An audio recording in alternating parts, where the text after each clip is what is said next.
Oui.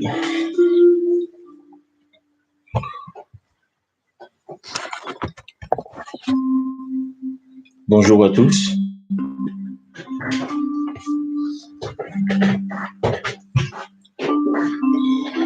Nous sommes dimanche 24 mai 2020. Le Seigneur a fait grâce et nous accorde la possibilité aujourd'hui de nous réunir, mais en ligne, selon que la situation nous a été imposée par la venue de Corona. Ça ne nous empêche pas donc de communier avec les seigneurs et le corps du Christ, d'être ensemble. Je vous salue de là où vous êtes, dans vos maisons, tranquillement, que chacun prenne position le mieux possible pour écouter la parole de Dieu, pour suivre. Chacun et chacune sa Bible et aussi toujours un petit bloc-notes, n'est-ce pas, pour prendre des références sur les faux. Tout en sachant aussi que les références que nous lisons, il y a des fois, pour certains, la première fois, pour d'autres, c'est plusieurs fois, mais ne comprennent pas toujours. C'est toujours l'occasion pour prendre bonne note. Je salue donc nos bien-aimés de Centre Foi Victorieuse. Je salue aussi tous ceux qui vont nous suivre de très loin. Que Dieu vous bénisse. Nous commencerons par présenter cette émission. C'est sur Instagram et aussi sur YouTube, Code Centre Foi Victorieuse. Le dimanche, nous émettons à partir de 15h30. C'est le pasteur tout à l'heure, votre humble serviteur. Et nous émettons à partir de l'église Centre Foi Victorieuse à Caen, en Normandie, France. Nous commencerons par la prière. Je t'invite là où tu es de prier avec moi. Père, nous te bénissons. Nous saluons ta présence. Merci pour tes grâces et tes bontés. Toi qui as fait de nous une créature si merveilleuse qui t'appartient. Seigneur, nous nous prosternons devant toi encore en ces temps précis. Et nous déclarons que tu es Dieu, tu es Seigneur et tu es Dieu. Tu es notre Sauveur. Et que la parole que nous allons partager et écouter, c'est ta parole. Et tu ne changes pas, tu es le même hier, aujourd'hui et éternellement. Tu es souverain. Nous reconnaissons et nous contemplons, nous te contemplons, toi qui es assis sur ton trône, le trône divin, le trône royal en même temps, Seigneur. Et tu es le roi sacrificateur. Alléluia, le grand magistrat. Tu incarnes la grande magistrature et tu diriges l'humanité entière, et particulièrement ton peuple, ton royaume. Il crie à toi jour et nuit, qui loue tes louanges et qui célèbre, Seigneur, ton nom. Merci Jésus. Et nous assister maintenant par ton Saint-Esprit. Tu nous révèles, tu parles à nos cœurs, au cœur de chacun. Et tu nous permets de mieux te connaître et de mieux te comprendre et d'être prêt aussi pour l'enlèvement de ton épouse, l'Église, parce que tu reviens bientôt. Merci Seigneur pour ce que nous allons entendre de toi. Saint-Esprit, tu prépares et tu touches nos cœurs maintenant. Parle et nous t'écoutons. Dans le nom de Jésus. Donne-moi, Seigneur, de libérer ta parole avec assurance, tout simplement. Sous ta conduite, sous ta direction, sous ta bénédiction. Au nom de Jésus. Fortifie notre foi parce que tu veux trouver la foi à ton retour.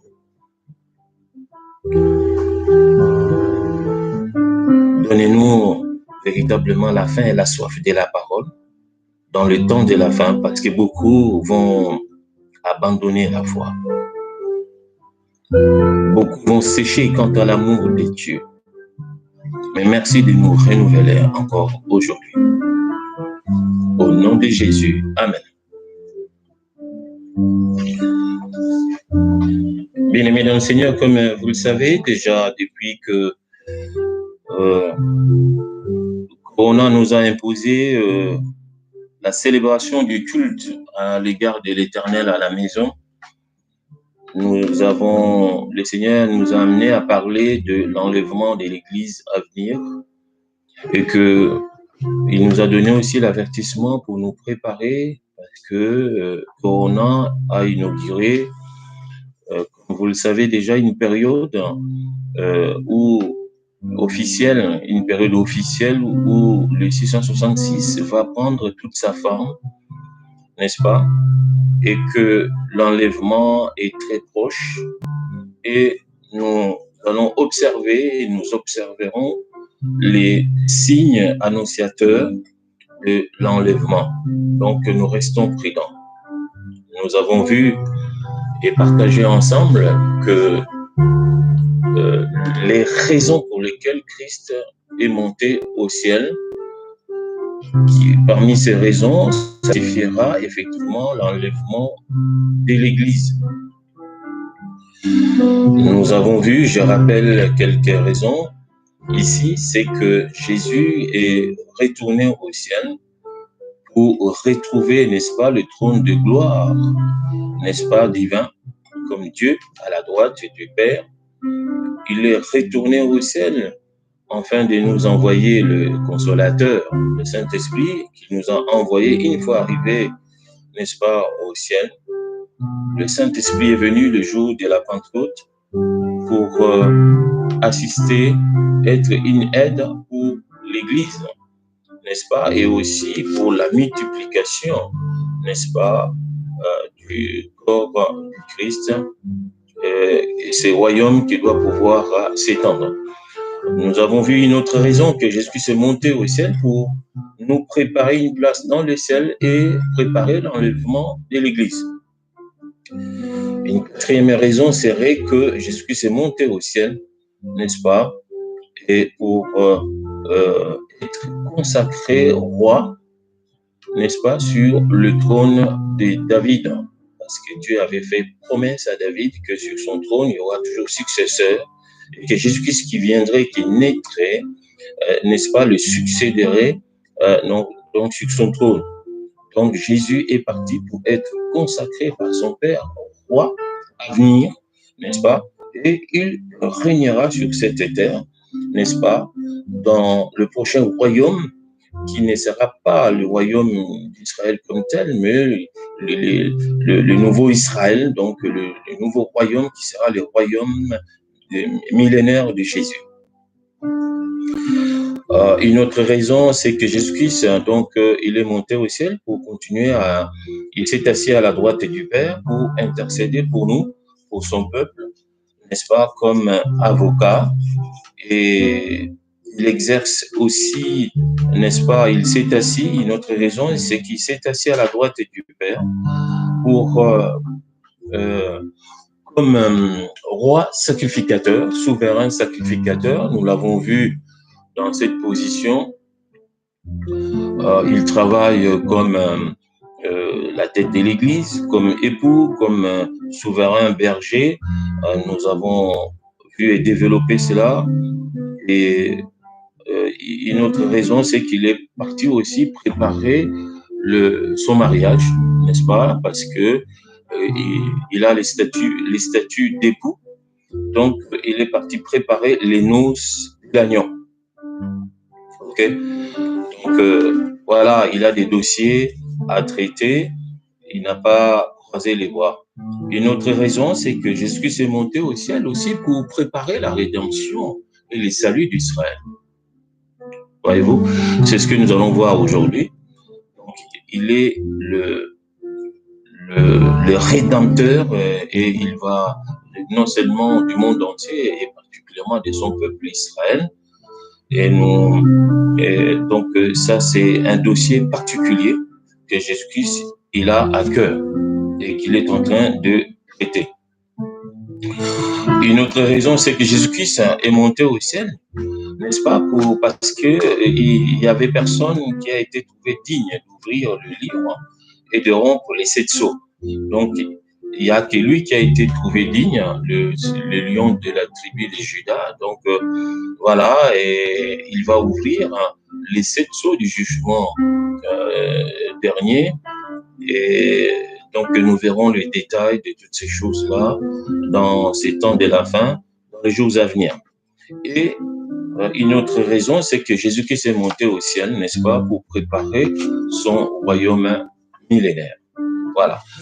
Alors, la dernière fois, nous avons parlé de Jésus comme époux et comme époux, il va donc, il prépare son mariage avec son église, son épouse, qui est en même temps son corps. Aujourd'hui, nous allons voir le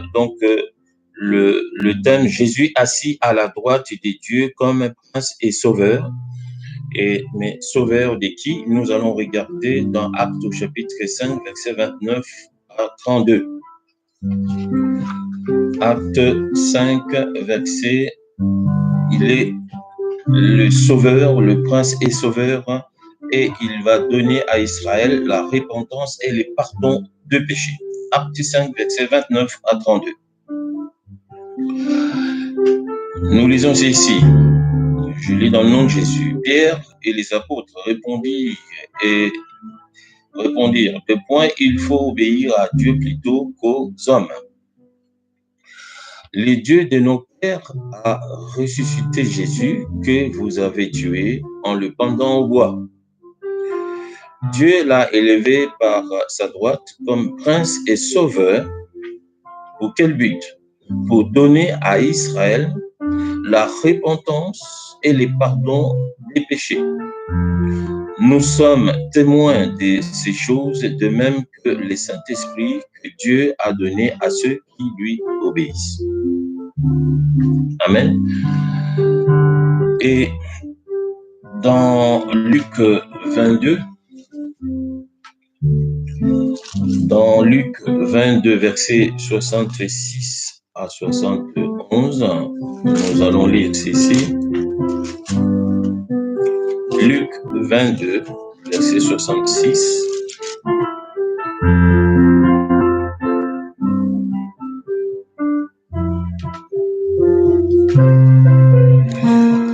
Nous lisons ceci. Les hommes qui tenaient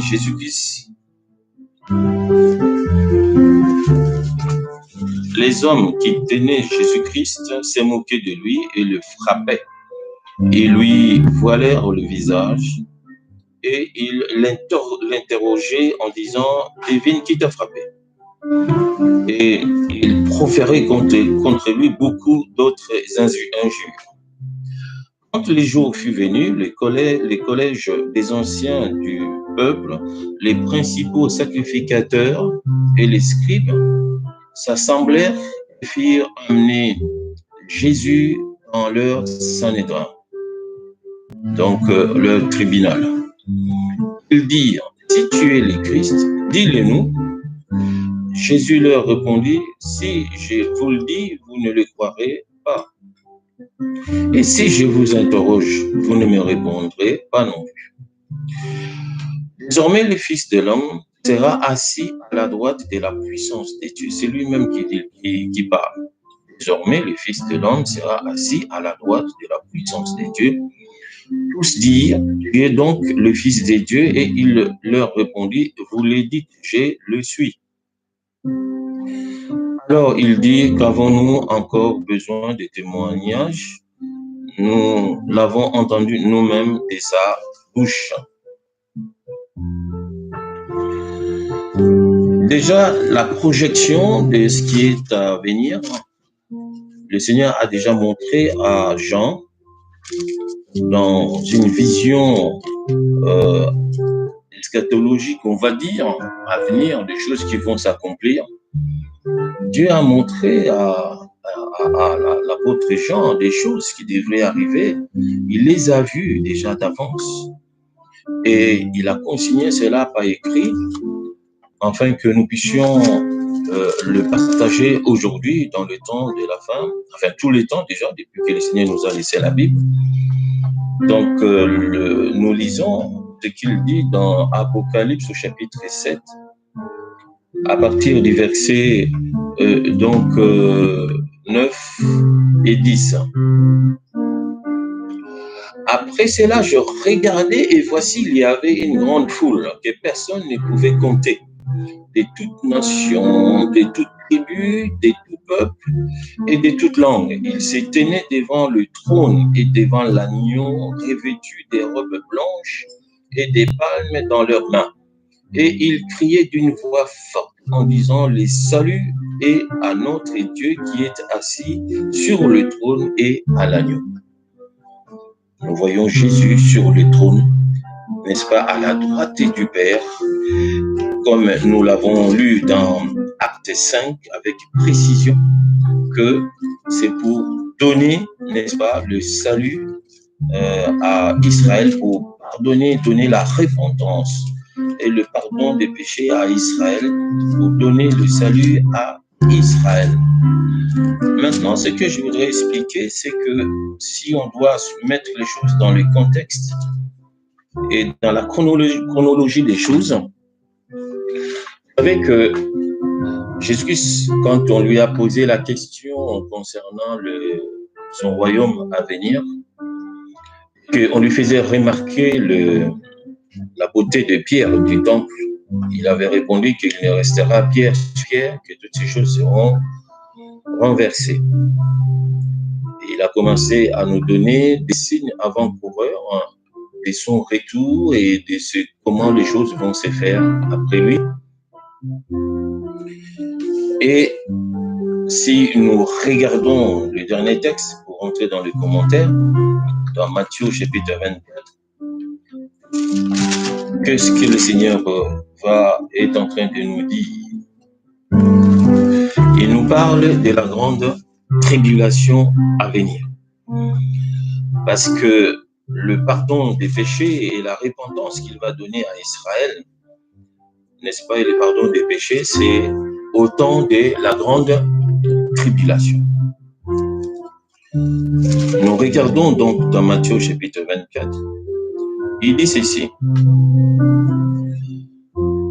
D'abord, le verset 21 jusqu'au verset, on va lire 24. Car alors la détresse sera si grande qu'il n'y en a point eu de pareil depuis le commencement du monde jusqu'à présent, et il n'y en aura jamais. Et si ces jours n'étaient abrégés, personne ne serait sauvé. Mais à cause des élus, ces jours seront abrégés. Si quelqu'un vous dit alors le Christ est ici ou il est là, ne le croyez pas, car il s'élèvera de faux Christ et de faux prophètes. Ils feront de grands prodiges et des miracles au point de séduire, s'il était possible, même les élus. Et nous voyons par la suite, c'est que le verset 29-30, aussitôt après ces jours de détresse, le soleil s'obscurcira, la lune ne donnera plus sa lumière, les étoiles tomberont du ciel et les puissances des cieux seront ébranlées. Alors les signes du Fils de l'homme paraîtra dans le ciel, toutes les tribus de la terre se lamenteront, elles verront le Fils de l'homme venant sur les nuées du ciel avec puissance et une grande gloire. Amen. Donc, avant que le Seigneur ne revienne et que de la repentance, la Bible dit bien pour donner, le but pour donner à Israël la repentance et le pardon des péchés, il est monté au ciel, il traite ses dossiers. Il faut reconnaître d'abord, il y a deux choses. La première des choses, c'est que quand Jésus-Christ est venu dans ce monde, Israël était déjà prévenu, n'est-ce pas, de la venue de son Messie, les sauveurs. Dieu a donné des signes bien avant à l'époque, dans l'Ancien Testament, à l'époque d'Ésaïe, beaucoup d'autres prophètes, depuis le commencement de la Bible déjà. D'ailleurs, quand le Seigneur va élever son tribunal, et il va juger le serpent, le dragon ancien, Ève, et puis, comment il s'appelle, Adam. Il a déjà parlé de sa venue, n'est-ce pas? Il a dit que je mettrai inimitié entre ta postérité et la postérité de la femme. Quand il s'est adressé au dragon ancien, le diable, il parlait déjà de Jésus-Christ qui devrait venir. Et Dieu a prophétisé, il a parlé à Abraham pour dire que de lui, n'est-ce pas, il va lui donner une postérité. De cette postérité, il faisait beaucoup plus allusion à Jésus-Christ qui devrait venir au travers donc de sa lignée. Et nous voyons la suite des événements jusqu'au moment où Jacob aussi, il va avoir, n'est-ce pas, les 12 tribus. Et dans les 12 tribus, nous avons vu la prophétie sur chaque enfant. Et dans la tribu de Juda, on nous parle du roi qui devrait arriver, n'est-ce pas? Et la tribu de Lévi, où il y aura sacrificature, on nous parle de Jésus-Christ, ce roi sacrificateur qui viendra déjà aussi. Donc Israël était au courant de toutes ces choses-là. Et n'est-ce pas, Moïse dira que Dieu va susciter au milieu de vous un autre prophète. Vous l'écouterez. Et quand Jésus-Christ s'est revenu sur le mont de transfiguration, donc Pierre, Jacques et Jean seront témoins. Ils seront témoins de la révélation de ces prophètes. Ils l'ont vu, là, encore, il a toujours été avec eux, mais le témoignage était là, c'est prophète, et Dieu a fait entendre des cieux sa voix en disant, bon, que voici, donc celui-ci est mon fils bien-aimé, donc écoutez-le. Il ne faisait que confirmer ce que Moïse avait dit, puisque Moïse était là avec Élie. Et quant à la naissance de Jésus-Christ en chair et en os, l'ange Gabriel va venir, va visiter, comment s'appelle, Marie, la mère, la femme à Joseph, donc la mère à Jésus-Christ. Qu'est-ce que l'ange va dire à Marie? Nous regardons cela dans Luc, au chapitre 2, pour que tu puisses bien comprendre. Alors, quand Marie va recevoir la visite de l'ange Gabriel, qu'est-ce que l'ange dit à Marie? Nous allons lire au chapitre, j'avais dit 1, 2, non, 1, verset 1, chapitre 1. Nous lisons ceci. À partir du verset 26. Au 6e mois, l'ange Gabriel fut envoyé par Dieu dans une ville de Galilée appelée Nazareth, auprès d'une vierge fiancée à un homme de la maison de David nommé Joseph. Le nom de la vierge était Marie. L'ange entra chez elle et dit, je te salue, toi qui une grâce a été faite, le Seigneur est avec toi. Troublée par cette parole, Marie se demandait ce que pouvait signifier une telle salutation. L'ange lui dit, ne crains point Marie, car tu as trouvé grâce devant Dieu. Et voici, tu deviendras enceinte et tu enfanteras un fils. Tu lui donneras le nom de Jésus. Il sera grand et sera appelé fils du Très-Haut. Et le Seigneur lui donnera quoi? Le trône de David, son père. Il régnera sur la maison de Jacob éternellement et son règne n'aura point de fin. N'est-ce pas? Et nous voyons toujours l'action de l'ange Gabriel. Si nous allons lire dans Matthieu chapitre 1, là-bas aussi, nous voyons ce que l'ange a dit. Qu'est-ce qu'il va dire? On va lire Matthieu au chapitre 1. Voilà, à partir du verset 18, il dit quoi? Voici de quelle manière arriva la naissance de Jésus Christ. Marie, sa mère, ayant été fiancée à Joseph, se trouvant enceinte par la vertu du Saint-Esprit avant qu'ils aient habité ensemble. Joseph, son époux, qui était un homme de bien et qui ne voulait pas la diffamer, se proposa de rompre secrètement avec elle. Comme il pensait, voici un ange du Seigneur. Maintenant, tout à l'heure, l'ange Gabriel a parlé à Marie, et ici, l'ange Gabriel va parler à Joseph. Il lui dit ceci. Donc, le verset 21, disons 20, comme il y pensait, voici un ange du Seigneur lui est apparu en songe et dit, Joseph, fils de David, ne crains pas de prendre avec toi Marie, ta femme, car l'enfant qu'elle a conçu vient du Saint-Esprit, elle enfantera un fils, et tu lui donneras le nom de Jésus, c'est lui qui sauvera son peuple de ses péchés.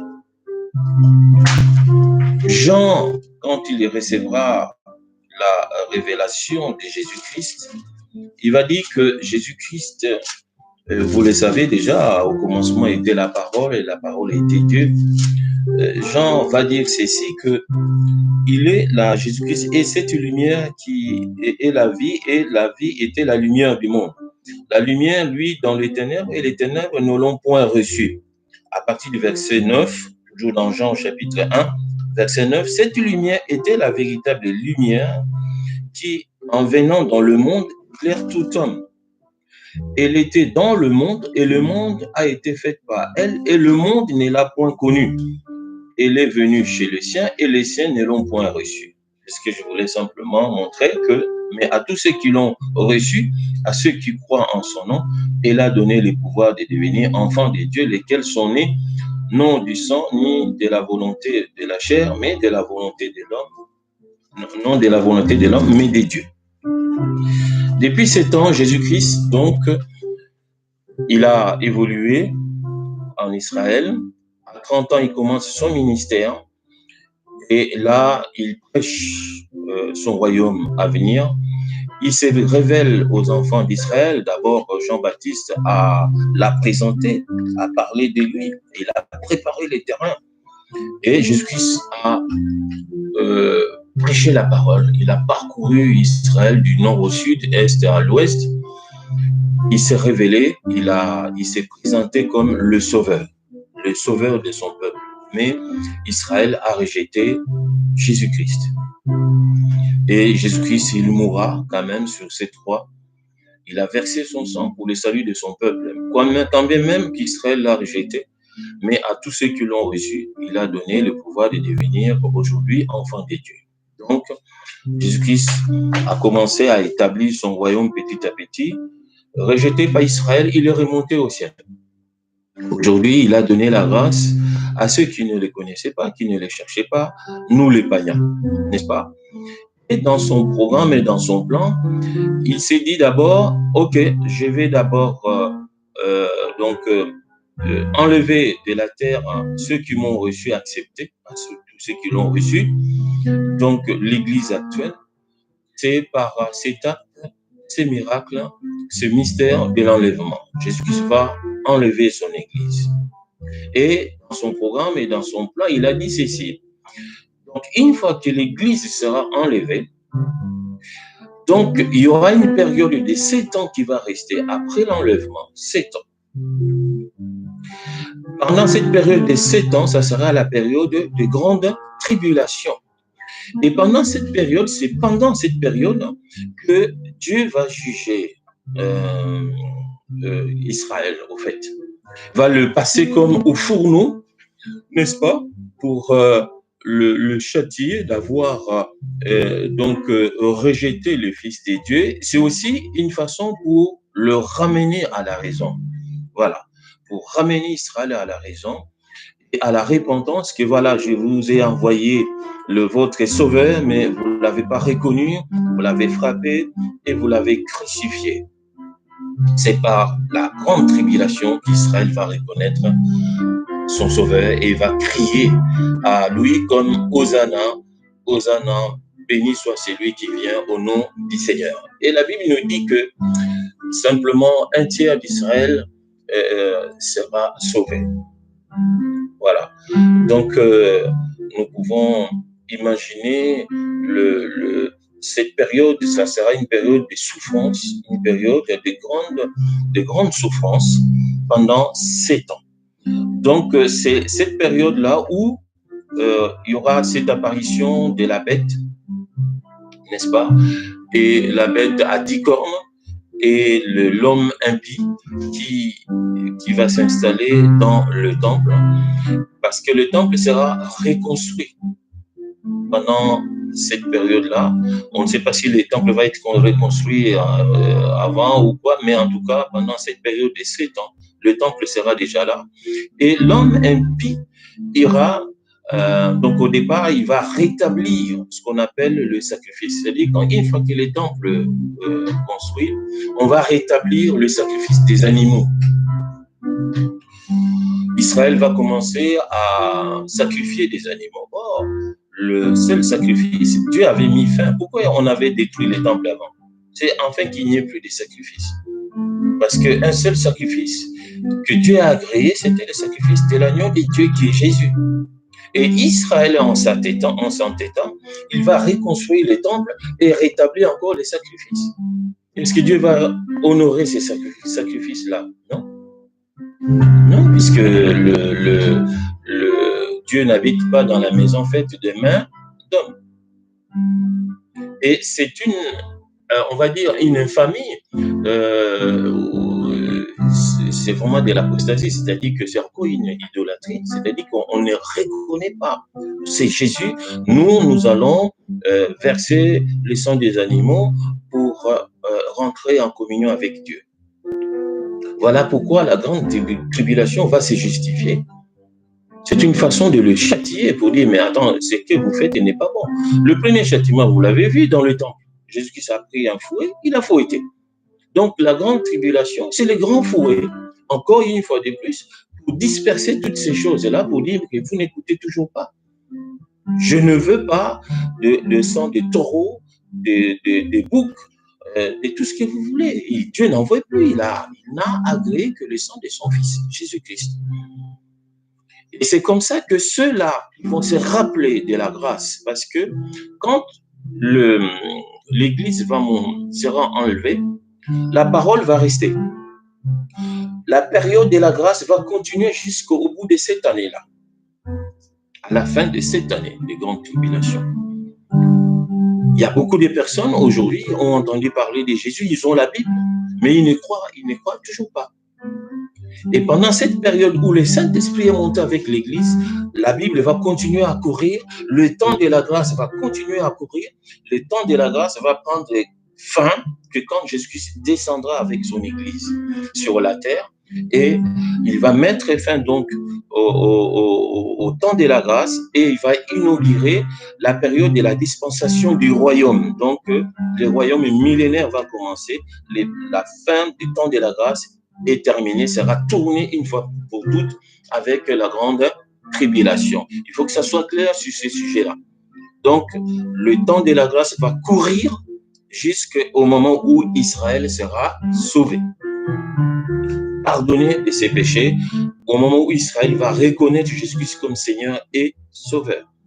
Et pendant cette période de la grande tribulation, c'est pendant cette période que beaucoup vont tomber comme martyrs. Ceux qui vont croire pendant cette période tomberont comme martyrs. Pourquoi? Parce que à cause de la période de 666 où la bête, n'est-ce pas, l'homme impie vont imposer, n'est-ce pas, à l'humanité le marque de la bête qui est 666 et l'adoration de la bête. Donc, tous ceux qui vont refuser d'adorer la bête, eh bien, seront donc décapités, seront tués violemment, tout cela. Donc, pendant cette période, ceux qui mourront à cette période-là, ils vont se retrouver aussi dans l'Apocalypse. Jean a déjà vu la mort de ces martyrs-là, parce que dans le livre, quand nous allons voir celui qui est digne d'ouvrir les livres et de rompre les 7 sceaux, parmi les 7 sceaux, il y a le sceau de martyr. Donc, ça sera la période de la grande tribulation. Nous verrons cela en détail le dimanche prochain. Et vous comprendrez que ceux qui mourront à ces moments-là, ils seront vus dans le ciel. Et puis, même le vieillard a posé la question, mais qui sont ceux-là qui sont en train... On peut lire cela dans Apocalypse au chapitre 7 pour que vous puissiez comprendre. Je vous mets quand même l'eau dans la bouche. Donc, regardez dans Apocalypse au chapitre 6, verset 5, on nous parle déjà de martyrs, ok? Ce que je viens de vous dire. Quand il ouvrit, à partir du verset 9, le 5e sceau, j'ai vu sous l'autel les âmes de ceux qui avaient été immolés à cause de la parole de Dieu et à cause du témoignage qu'ils avaient rendu. Ils criaient d'une voix forte en disant: jusqu'à quand, Maître saint et véritable, tarderas-tu à juger et à tirer vengeance de notre sang sur les habitants de la terre?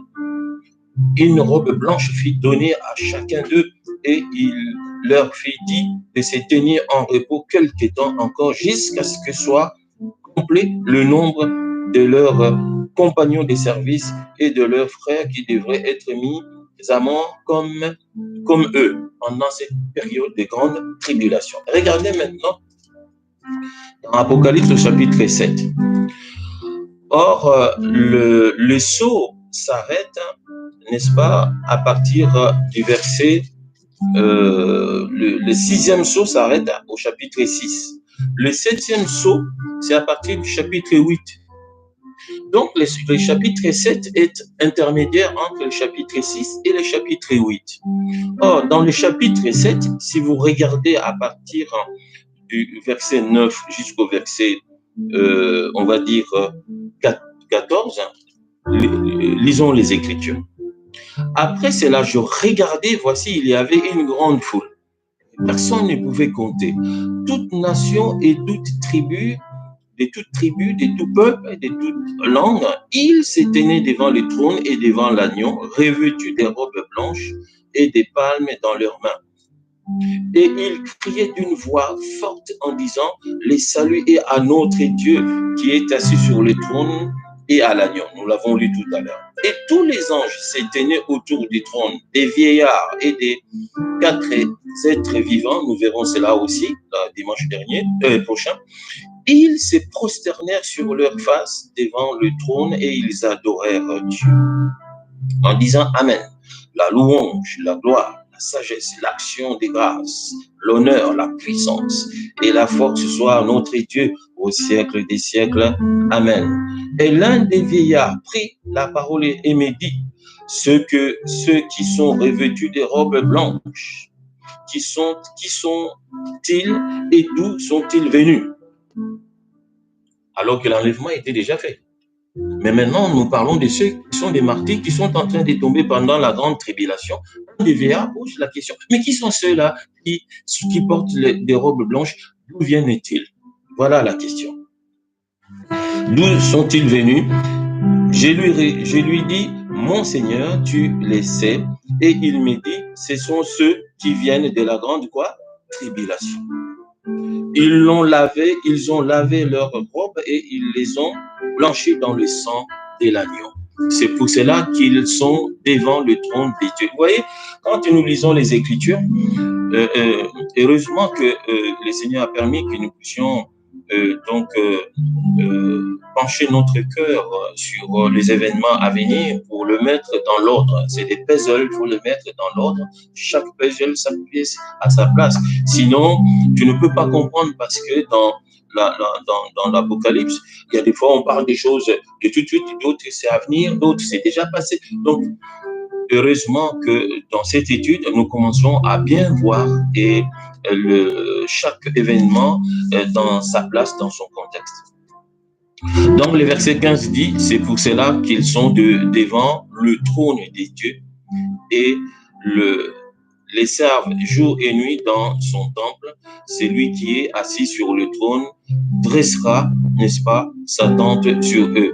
Ils n'auront plus faim, ils n'auront plus soif, les soleils ni aucune chaleur ne les frappera plus, car l'agneau qui est au milieu du trône le pétra, les conduira aux sources des eaux de la vie, et Dieu essuiera toute larme de leurs yeux.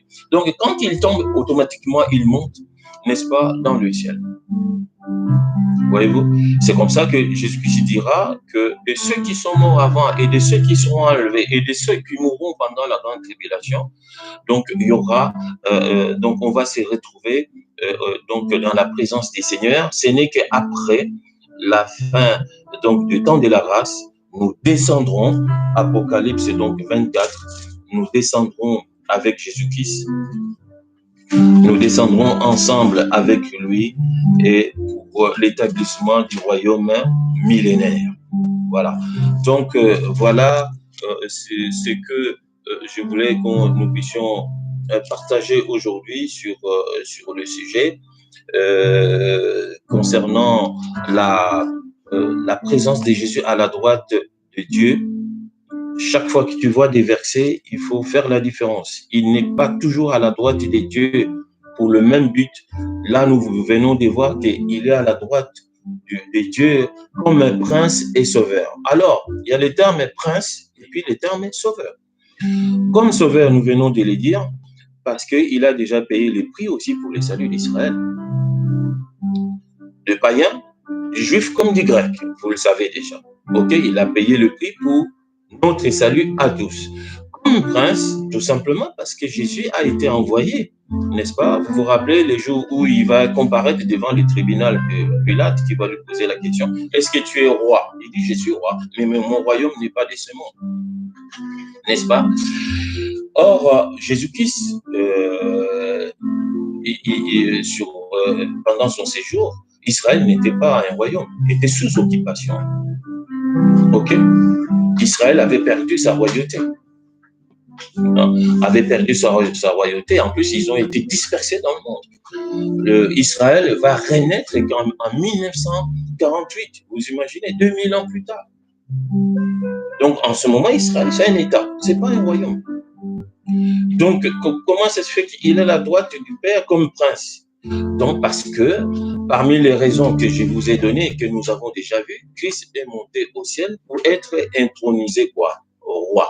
Et pour être intronisé roi, donc, à la droite du Père, il est dans la position du prince. C'est le prince qui accède, n'est-ce pas, au trône, à la place de son père. Quand une fois son père est mort, c'est lui, c'est le prince qui va hériter le royaume et il deviendra roi. Voyez-vous? Donc, nous avons vu Jésus comme roi sacrificateur, oui, mais pas en exerçant la même fonction.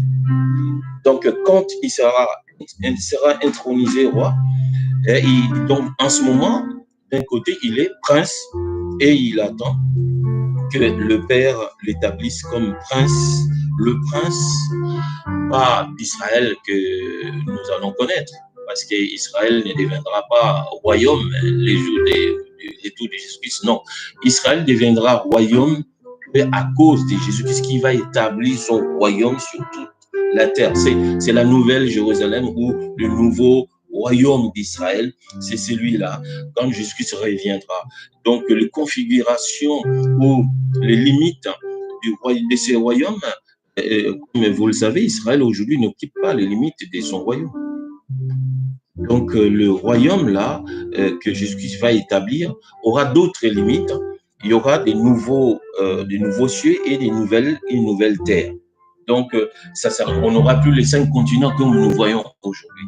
Voilà les limites du nouveau royaume d'Israël où Jésus-Christ régnera lui-même comme roi des rois. N'est-ce pas? Donc, il faut que les choses soient claires et comprises de maintenant. Alors, il y a quelque chose aussi que je voulais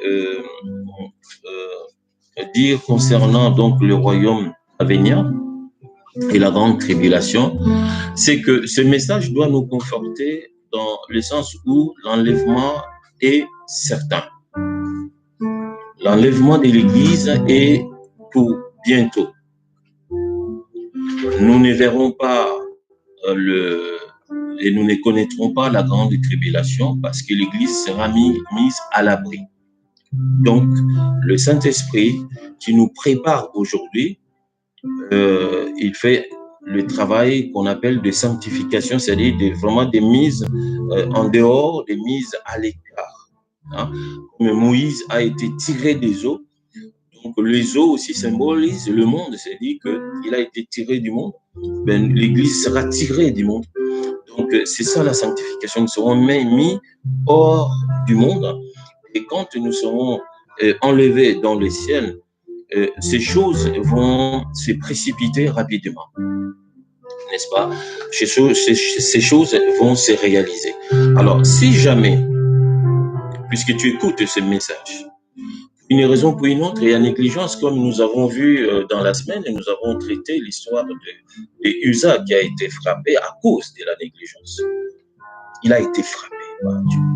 Il a touché l'arche alors qu'il fallait l'arche de l'Alliance, alors qu'il ne fallait pas les toucher. Il a touché, n'est-ce pas?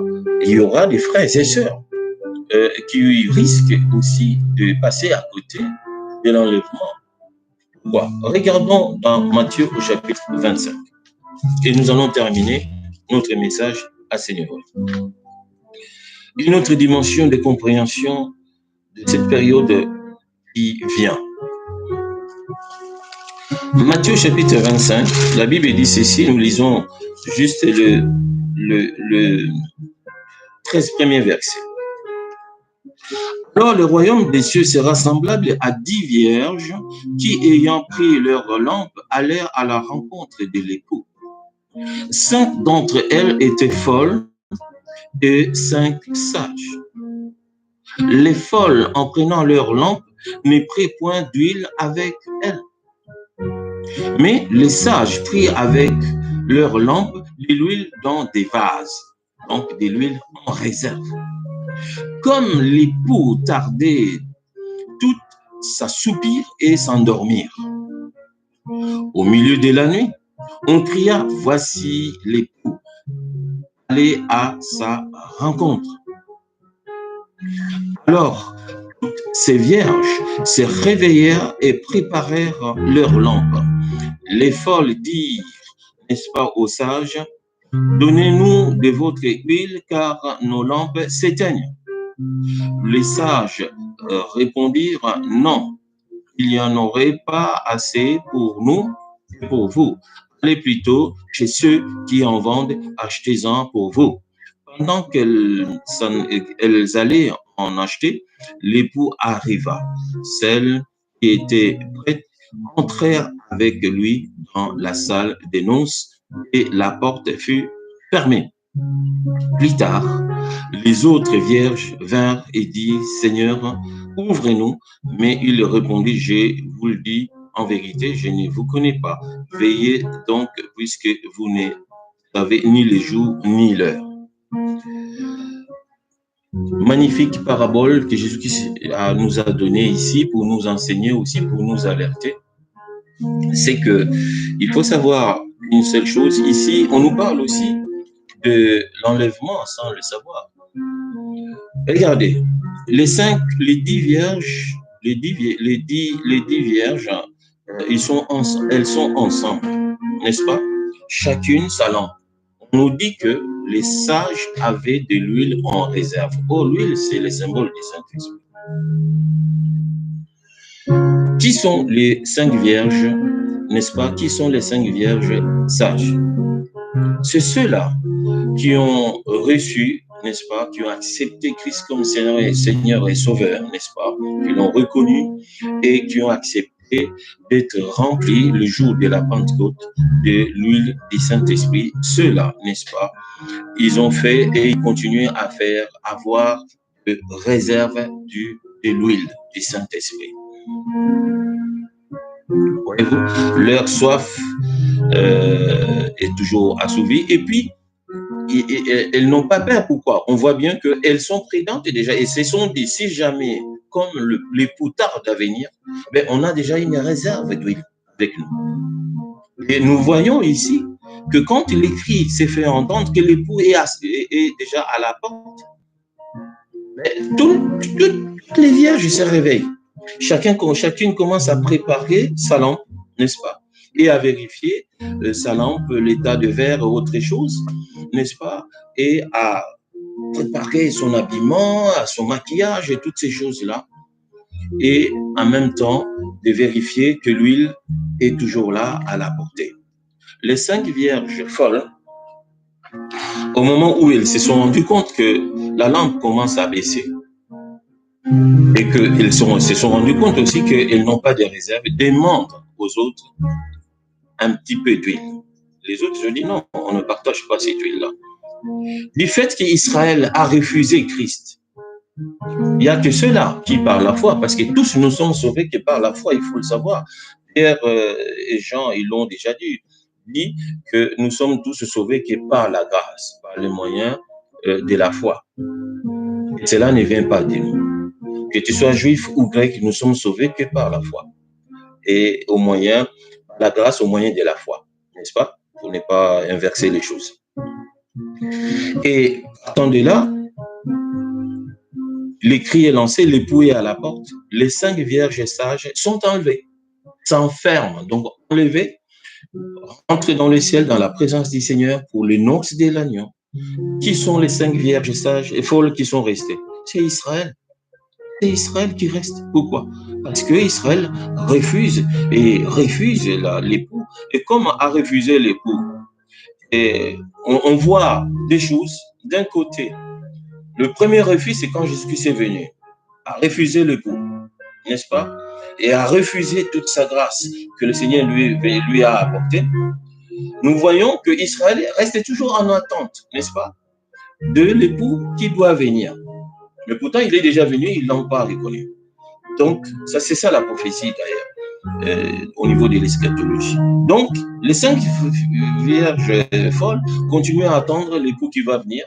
Et au moment où elles vont s'en aller pour chercher de l'huile, l'époux surprend. Donc, Israël attend toujours la venue de son Messie qui doit venir. Mais quand le Messie va venir, Israël, le Saint-Esprit est déjà monté avec les 5 vierges sages. Donc, ils ne trouveront pas l'Esprit, ils ne trouveront pas l'onction. Tu vois, la période de la grâce va continuer, mais le Saint-Esprit sera monté. Donc, la réserve de l'Esprit sera montée avec l'Église. Israël restera comme folle sans l'onction. Et c'est comme ça que pendant la grande tribulation, ça sera un moment difficile où Israël n'aura pas l'aide nécessaire du Saint-Esprit. La parole sera prêchée comme ça, simplement parce qu'à cause de la grâce qui sera là et de la petite huile qui est dans la parole, c'est ça, ils vont se contenter de ça. Parce qu'il y a l'huile dans la parole, tu vois. Mais le Saint-Esprit qui devrait intervenir, qui devrait nous aider, le consolateur, ne sera pas là. Et elles deviendront comme folles, c'est-à-dire comme des brebis sans berger. Vont aller dans tous les sens. Et par cette explication, il faut comprendre aussi qu'un chrétien qui va louper l'enlèvement sera identifié comme vierge folle. C'est très dangereux que de louper l'envol. Alors, si tu loupes l'enlèvement, il faut que tu comprennes maintenant, je termine par là, ce qui va se passer très clairement, c'est qu'il y aura la grande tribulation, tu passeras par la grande tribulation, ça sera un moment difficile. Et au moment où tu vas réaliser que les autres sont déjà partis, tu dois t'attendre à ce que quand tu vas chercher maintenant à exercer ta foi, c'est là où tu vas souffrir le martyre. Est-ce que c'est clair? Tu souffriras à ce moment-là le martyre. Tu n'échapperas pas. Ou alors, tu accepteras le marquage des 666, et c'est ta perdition, c'est ta perte éternelle. Donc, faisons attention à cela. Jésus-Christ est venu pour ne pas nous perdre. Donc, ne profitons pas de la grâce pour faire de cette période de la grâce n'importe quoi. Tu peux rester alors que le Seigneur ne veut pas que tu restes. De la même façon que Moïse n'a pas pu rentrer dans la terre promise. La terre promise n'est pas la terre, n'est pas le ciel. Mais le Seigneur nous enseigne là-dedans pour nous montrer que si lui, il n'a pas pu rentrer dans la terre promise, faisons aussi attention quand le Seigneur dit qu'il y aura des grincements des dents. Il y a des gens qui ne rentreront pas à cause de leur mauvaise manière de vivre, à cause du paganisme, à cause de l'idolâtrie. ben, tu resteras, tu ne rentreras pas. Il faut faire attention. Amen. Fermons nos yeux, bien-aimés dans le Seigneur. Père, merci pour cette parole que tu viens de nous donner. Tu viens de nous parler pour nous rappeler en effet que Jésus, tu es le Sauveur, le Prince à venir, le Prince qui va hériter le trône de David, et que tu es le Sauveur aussi d'Israël actuel. Tu vas sauver ton peuple, et que ta grâce est là aussi pour elle.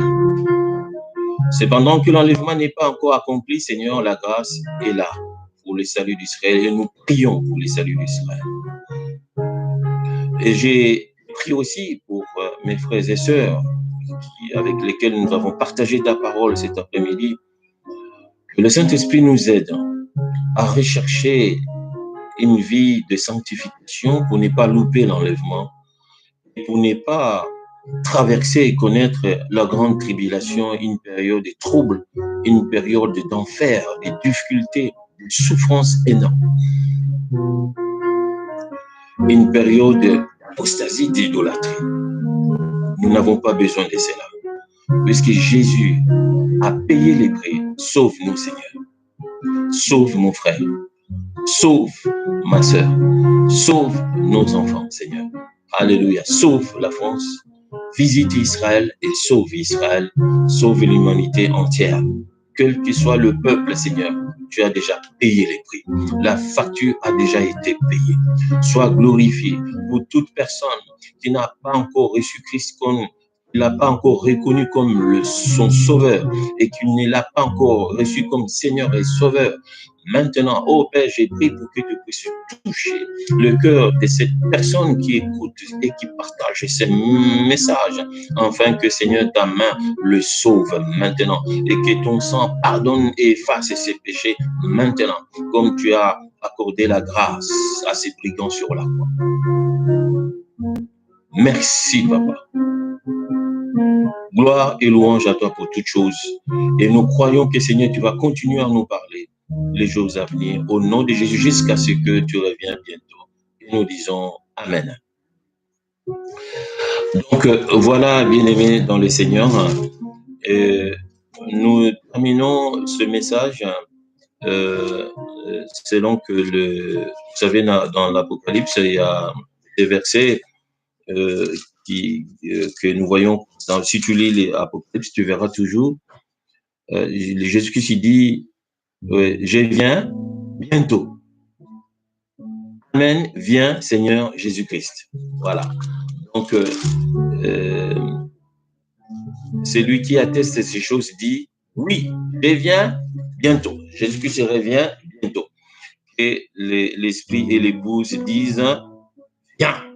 Jésus vient, revient bientôt, Seigneur, pour que nous puissions vivre la félicité des dieux, n'est-ce pas, et que le monde soit sorti une fois pour toutes de toutes ces tribulations, du péché, des violences, d'injustice, de péché et aussi de tourments du diable.